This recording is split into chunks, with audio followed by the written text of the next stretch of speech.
Morning dear parents and students. मैं special teacher Brajesh Kumar, government senior secondary school Ateli, district Mahendragarh, block Ateli से आज हम बात करेंगे फाइन मोटर एक्टिविटीज की। फाइन मोटर एक्टिविटीज क्यों जरूरी है? क्योंकि जब बच्चा लिखना सीखता है तो उससे पहले उसको फाइन मोटर एक्टिविटीज को कराना बहुत जरूरी होता है, वो भी तब जब हमारा बच्चा दिव्यांग हो। वैसे तो ये सभी जनरल बच्चों के लिए भी बहुत अच्छा होता है, लेकिन जब बच्चा दिव्यांग हो तो उसके लिए बहुत जरूरी है कि हम कुछ फाइन मोटर एक्टिविटीज कराएं, जिससे कि बच्चे की हाथों की या उंगलियों की जो मसल्स हैं वो स्ट्रॉन्ग हो जाएं और वो लिखते समय अपनी उंगलियों पर अच्छे से नियंत्रण रख सके एवं अच्छे से लिख सके तथा पेंसिल को अच्छे से ग्रिप कर सके। तो इसी कड़ी में हम सबसे पहले एक एक्टिविटी को लेंगे, इसको हम बोलेंगे सॉफ्ट बॉल एक्टिविटी, या कोई भी सॉफ्ट टॉयज हम ले सकते हैं। जैसे मेरे पास इस समय क्योंकि लॉकडाउन चल रहा है और हमें घर पे रहना है तो बाहर की चीजें इस्तेमाल नहीं करनी है। जैसे मेरे पास सॉफ्ट बॉल उपलब्ध नहीं है तो मेरे पास ये टॉय था, मैं इसको इस्तेमाल कर रहा हूँ। लेकिन अगर आपके पास सॉफ्ट बॉल हो तो आप उसका भी इस्तेमाल कर सकते हैं, या इस तरह की कोई और भी चीज हो तो वो भी आप यूज में ले सकते हैं। तो हमें करना क्या है, हम सॉफ्ट बॉल लेंगे या सॉफ्ट टॉय बच्चे के हाथ में देंगे, एक हाथ। बच्चा उसको ऐसे धीरे धीरे उसको प्रेस करेगा, उसको दबाएगा। ये एक्टिविटी कम से कम 5 से 10 बार एक बार में करवाएं। उसके बाद बच्चे को 1 मिनट या मान लो और भी 40-50 सेकंड इतना एक गैप दें, जिससे कि बच्चे की मसल्स को थोड़ा सा आराम मिल सके, बच्चे की रुचि बने रहे और वो बिना थके हुए और बहुत ही रुचि का ढंग से उसको एक्टिविटी को कर सके। फिर उसके दूसरे हाथ में भी हम ये टॉय दे सकते हैं और वो फिर उस वाले हाथ से ऐसे करके प्रेस करेगा।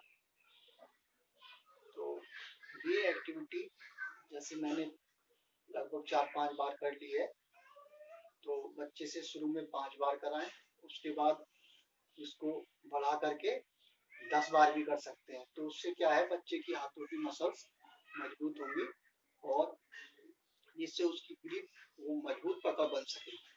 तो दोनों हाथों से, जैसे पहले मैंने सीधे हाथ से किया है, उसके बाद मैंने ये लेफ्ट वाले हाथ से किया है, तो फिर से हम जो है इसको राइट हैंड से दोबारा से करेंगे और ये 5 से 10 बार हमें बच्चे से ऊपर के करवाना है।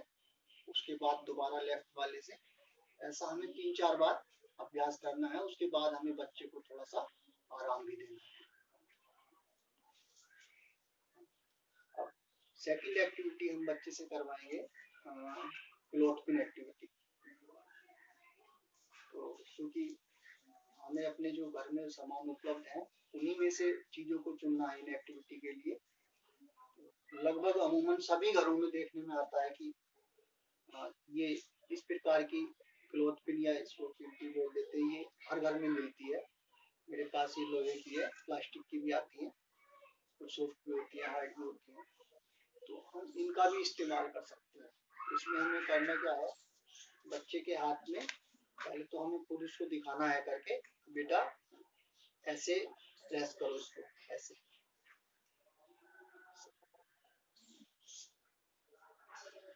तो ये थोड़ा सा इसमें थोड़ा सा ताकत लगानी पड़ती है। तो इसमें बच्चे से शुरुआत में 2 या 3 बार ही करवाएं और फिर उसके दूसरे हाथ में दे, बच्चा दूसरे हाथ से शुरू करके 2 या 3 बार करेगा और फिर हमें हैंड चेंज करना है, हम दूसरे हाथ में लेंगे और फिर से बच्चा इस प्रकार से ऐसे 3-4 बार इसको दबाएगा। ये प्रक्रिया फिर हमें दूसरे वाले हाथ से दोहराना है। या फिर हम इसके अलावा घर में सभी घरों में ये क्लेचर भी मिल जाते हैं, तो हम क्लेचर के द्वारा भी ये एक्टिविटी करवा सकते हैं। इससे भी बच्चे की मसल्स काफी मजबूत होगी, उनकी एक्सरसाइज हो जाती है और उसकी जो ग्रिप है वो बहुत अच्छी हो जाएगी। क्योंकि बच्चा क्या होता है, शुरू में अच्छे से पेंसिल को पकड़ नहीं पाता है, उसकी ग्रिप अच्छी नहीं होती है, तो हमें ग्रिप की पकड़ को मजबूत बनाने के लिए ये एक्टिविटी करानी पड़ती है। तो इसके लिए भी सामान्य सा हमें जो है तरीका अपनाना है। पहले इस वाले हाथ से करवा दिया 3-4 बार, और फिर हम इसको दूसरे वाले हाथ से इसी तरीके से 3 या 4 बार इसको करवाएंगे। अब इसी क्रम में हम एक तीसरी एक्टिविटी कराएंगे, इसको स्टैकिंग कप्स बोलेंगे। तो इसमें हम इन कप्स का पिरामिड बच्चे से बनवाएंगे।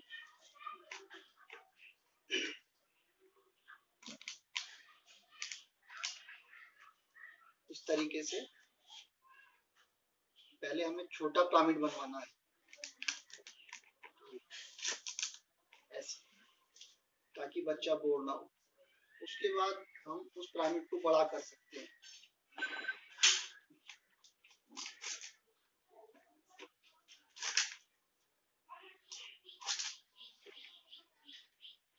इससे क्या होगा, बच्चे का आई और हैंड कोऑर्डिनेशन बना रहेगा। कई बार बच्चे के हाथ कांपते हैं या सही से, तो उसके लिए एक्टिविटी बहुत ज्यादा फायदेमंद होगी। और या फिर अगर ये इस तरह के गिलास ना हो तो हमारे घर में जो कप या गिलास होते हैं हम उनका भी इस्तेमाल कर सकते हैं। इसके अलावा हम एक एक्टिविटी और भी करा सकते हैं। कई घरों में बच्चों के पास ये खिलौने मिल जाते हैं या इस तरीके के और भी खिलौने उनके पास होते हैं, तो हमें बच्चों से करवाना क्या है,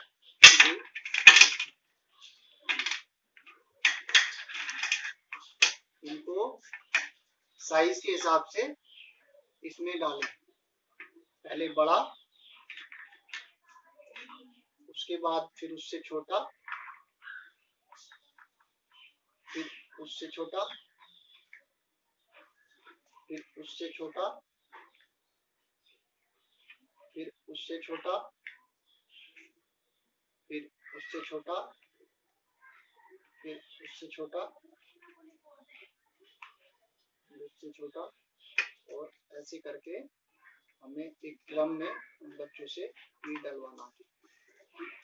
हम इसे एक तरीके से और भी कर सकते हैं। ये पहले बड़ा और फिर छोटा हमने डलवाया है, हम इसको इस तरीके से भी कर सकते हैं कि पहले सबसे छोटा और फिर उससे बड़ा और फिर उससे बड़ा। तो बच्चा इस एक्टिविटी को यूं भी दोहरा सकता है।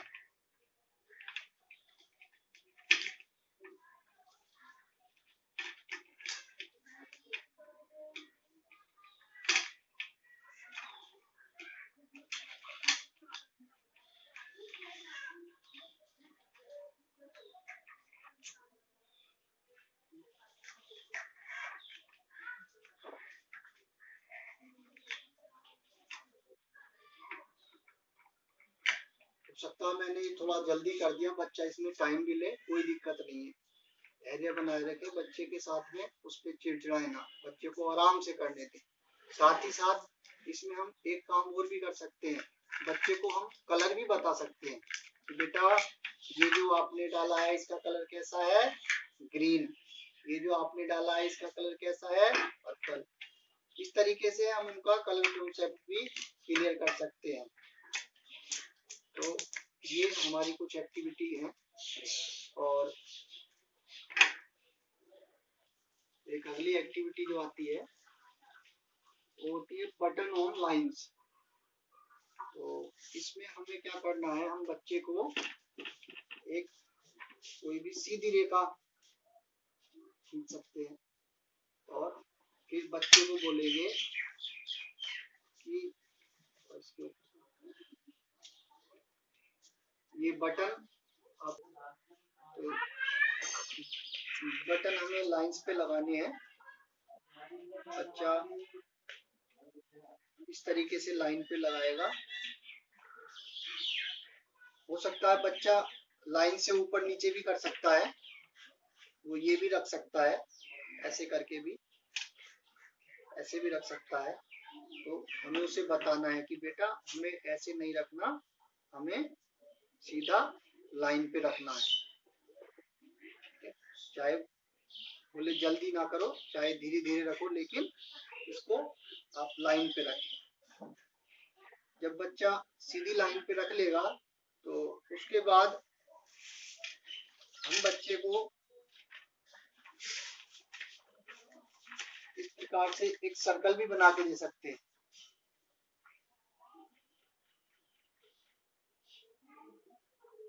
और बच्चे को बोलेंगे कि बेटा आप इसको अब सर्कल पे लगाएं।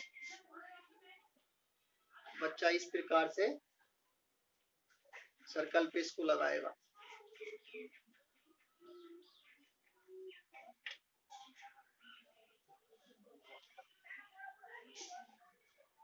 हमें बच्चे की बार बार हेल्प भी करनी है। अगर वो लाइन से उधर जाता है तो उसको बताना है कि बेटा हमें इसको लाइन पे ही रखना है। तो इससे क्या होगा कि उसका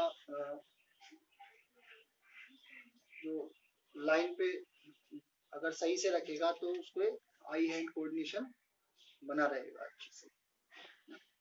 अब जब बच्चा इस पे ठीक से रख लेगा तो हम उसको एक नए तरीके से, यानी हम उसको जिग जैग भी बना सकते हैं लाइन।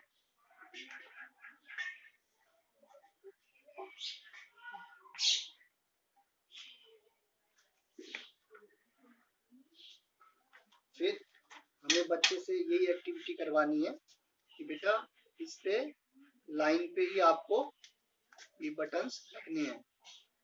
तो बच्चा इस प्रकार से इन बटन्स को लाइन पे रखता चला जाए। ये मेरे पास तो काफी बड़े साइज के बटन है, तो अगर छोटे साइज के बटन है वो भी चलेंगे, लेकिन हमें ये ध्यान रखना है कि जब बच्चे से हम स्टार्टिंग में करवाएं तो ज्यादा बड़े साइज के बटन हो तो वो ज्यादा बेहतर रहते हैं। तो इस प्रकार से हम पहले बड़े बटनों का इस्तेमाल कर सकते हैं। उसके बाद हम यही प्रक्रिया छोटे बटन के द्वारा भी अपना सकते हैं। अगली एक्टिविटी हम लेंगे स्ट्रिंग्स एक्टिविटी। उसमें हम कोई भी एक धागा ले सकते हैं और हमें चूड़ियों की जरूरत होगी। इसके अलावा मैंने धागे की गिट्टी भी ली है। हम इसके अलावा और भी ऐसी चीजों का इस्तेमाल कर सकते हैं जिसको बच्चा इसमें आसानी से परो सके। तो जैसे हम बच्चे से कहेंगे कि बेटा ये चूड़ियां आप एक एक करके इस धागे में पिरोएं। इससे बच्चे का आई हैंड कोऑर्डिनेशन बनता रहता है। ये इस तरीके से बच्चा चूड़ियों को धागे में पिरोएगा। और उससे हम ये भी कह सकते हैं कि बेटा दूसरे कलर की चूड़ी आप धागे में पिरोएं और अब फिर से अगले कलर की। तो इससे उसका कलर कॉन्सेप्ट भी क्लियर होगा और तो रुचिकर तरीके से इसको करेगा कि बेटा आपको एक व्हाइट कलर की चूड़ी डालनी है और एक ब्लू कलर की चूड़ी डालनी है। ऐसे ये चूड़ी की एक्टिविटी हो गई, क्योंकि इसमें तो बच्चा आसानी से डाल सकता है। फिर उसके बाद जो कि इसके काफी चौड़ाई होती है चूड़ी की, हम इसका आकार चौड़ाई का कम कर देंगे। जैसे मेरे पास ही घर पे धागे की गिट्टियां पड़ी थी, मैंने ये ले ली है। तो हम बच्चा इसमें भी धागा ऐसे करके रो सकता है। ऐसे इसमें भी हमें यही करना है कि बेटा ये आपने ऑरेंज कलर की डाली है, अब आप ब्लैक कलर की गिट्टी डालो, तो बच्चा ऐसे करके अगली बार ब्लैक कलर की गिट्टी डालेगा। फिर हमें बच्चे को बोलना है कि बेटा अब आप ब्राउन कलर की डालें, तो बच्चा फिर ब्राउन कलर की गिट्टी को ऐसे धागे में पिरोएगा। फिर हमें कलर चेंज करवाना है कि बेटा आप अब ये रेड कलर की गिट्टी आप डालें, तो बच्चा रेड कलर की गिट्टी को इसमें ऐसे करके पिरो देगा। तो हमें ये एक्टिविटी इस प्रकार की करवानी है। जब बच्चा इनको आसानी से कर ले तो हमें फिर इसका जो ये आकार है इसको और छोटा कर देना है, जैसे कि हम कोई मोती वगैरह भी ले सकते हैं। तो इस तरह की एक्टिविटी हम और भी करवा सकते हैं। पेरेंट्स को जो लगे घर में और भी कई चीजें इस प्रकार की होती है जिससे बच्चे की फाइन मोटर डेवलप होती है, तो वो घर पे और भी एक्टिविटी ऐसी करवा सकते हैं। हाँ, एक चीज का सभी लोग ये खास ध्यान रखें कि बच्चा ये एक्टिविटी करवाते समय बोर ना हो। जितना बच्चे को रुचिकर तरीके से कराएं उतना अच्छा है। बच्चा बोरियत महसूस ना करे, उसको अच्छे से करे, चाहे वो एक एक्टिविटी करे चाहे दो करे, क्योंकि जो हमारे दिव्यांग बच्चे होते हैं वो थोड़ा सा हंसी खुशी और इस तरीके से करवाओ उनको मनोरंजन के रूप में, तभी वो बच्चे अच्छे से करते हैं, नहीं तो वो क्या है उस चीज से इरिटेट होने लग जाते हैं। तो मैं उम्मीद करता हूँ आपको ये वीडियो पसंद आई होगी। धन्यवाद।